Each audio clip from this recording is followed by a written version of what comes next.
Fala, meus amigos, minhas amigas ligadas aqui no Dois Toques, a casa do futebol. Estou aqui na Praça do Judiciário para falar para vocês sobre o caso envolvendo essa briga jurídica, já se transformou numa briga jurídica, entre John Textor e Eagle Football Holdings e a SAF Botafogo no meio e o Botafogo Associativo no meio disso tudo. Muita gente me mandando mensagens, me perguntando: Guilherme, pelo seu conhecimento jurídico, essa situação do Botafogo, ela guarda semelhanças com a situação vivida pelo Vasco da Gama, que também teve um problema com a sua SAF, o associativo retomou o poder via judicial do controle da SAF, enfim. É a mesma situação que está acontecendo no Botafogo. E aí eu não vou nem emitir a minha resposta, né? Porque não é a mesma situação, mas eu gostei muito porque o Rodrigo Capello, jornalista que tem especialidade nessa área de finanças no mundo do esporte, ele mesmo já respondeu, e eu gostei muito da participação dele em um programa das instituições Globo, na Sport TV, falando que não se trata da mesma situação, porque não é uma briga jurídica entre associativo e acionista majoritário. Não é uma briga entre a Eagle e o Botafogo Associativo, que são os dois acionistas da Botafogo SAF, né? Na Vasco SAF, foi uma briga entre a 777 Partners e o acionista minoritário Vasco da Gama, o clube, a Associação Vasco da Gama. No caso do Botafogo, é uma briga entre sócios, é uma briga entre a própria Eagle, que é detentora de 90% da SAF Botafogo.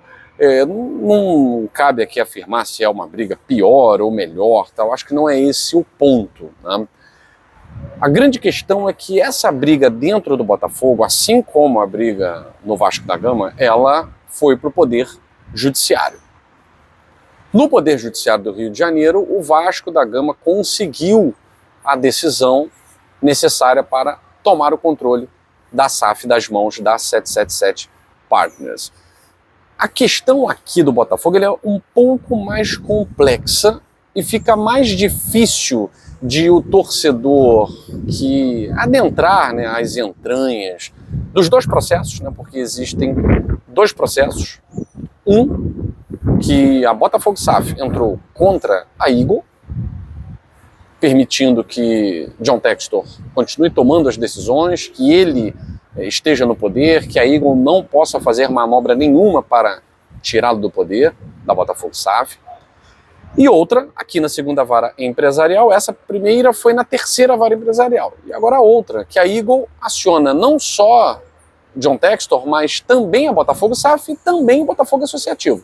Então ela colocou os três no bloco dos réus aí, né, no polo passivo, querendo exatamente que John Textor não continue tomando decisões na Botafogo SAF sem a participação de alguém da Eagle Holdings que não seja ele, apenas ele.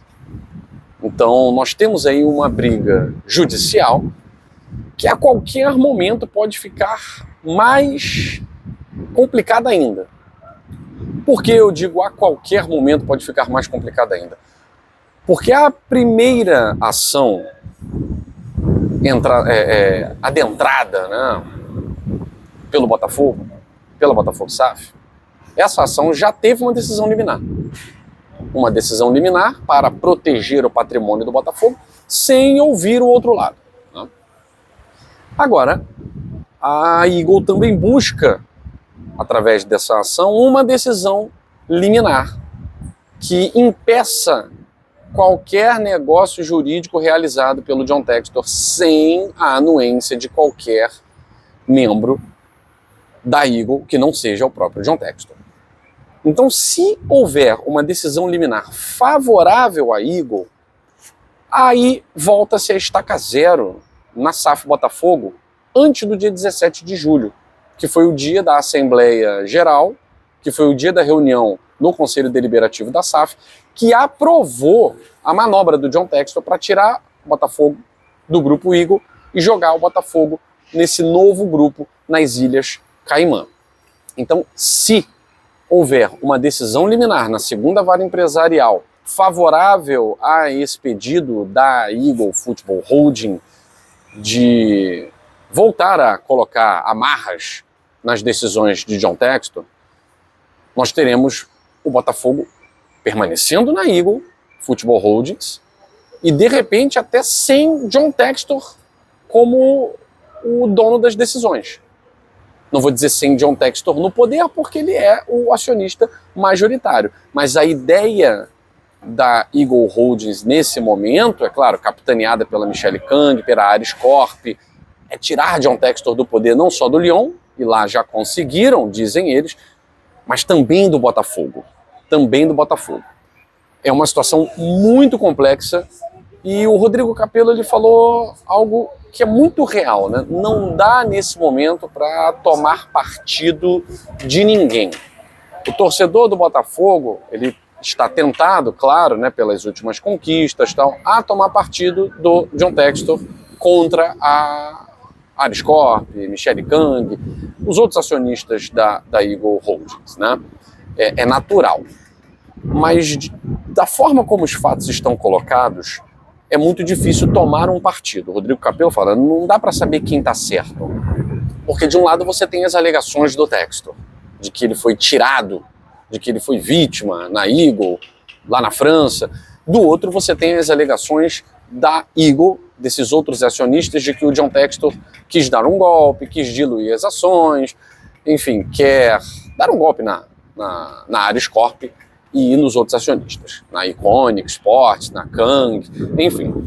Então não dá, o Rodrigo Capello é muito claro que não dá pra gente tomar um lado. O torcedor do Botafogo ele tem que tomar o lado do Botafogo, ele tem que estar ao lado do Botafogo. O Botafogo forte, ele vai ser um Botafogo forte comandado pelo John Textor, comandado pelos outros acionistas da Eagle, comandado pela Eagle da maneira como está, por um terceiro comprador, né, um terceiro elemento aí que apareça como provável comprador, futuro comprador, né? O Botafogo forte, ele é forte muito por conta da sua torcida, que nunca desistiu, que nunca abandonou, que sempre apoiou.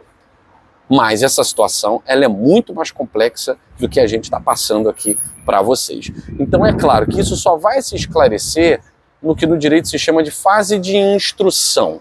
Por enquanto, é a fala do John Textor numa petição inicial e a fala dos outros acionistas em outra petição inicial. Tudo muito obscuro, são apenas alegações de uma das partes e ainda não chegamos na parte da instrução do processo, onde provas são colocadas, documentos são colocados, testemunhas são colocados, enfim, uma série de provas que podem ser reunidas para justificar e fazer com que uma sentença seja dada favorável a um ou a outro. E dessa sentença, gente, quem é do direito sabe muito bem, cabe recurso, cabe apelação, e aí vai para o segundo grau, e aí o corpo de desembargadores emite um acórdão, cabe também recurso, isso para lá no terceiro grau, vai para um vai para um TJD, vai para o Supremo, enfim, isso vai para muitos lugares, né? Então vai para tudo que é instância e você não tem decisão, tá? Então é muita calma nessa hora antes de escolher um lado. E no meio disso tudo fica difícil até para o torcedor, pensando, tem jogo quarta-feira, né? Por isso que o papel da comissão técnica agora vai ser blindar o elenco de tudo isso que está acontecendo, dessa disputa judicial. Então, daqui a pouco pode ter uma decisão que muda tudo ou não. Também pode ter a decisão liminar, no sentido de não, indeferir o pedido da Eagle, não há aqui provas, não há nada que justifique essa decisão favorável à Eagle, até porque já tem uma decisão da terceira vara criminal que foi favorável ao Textor.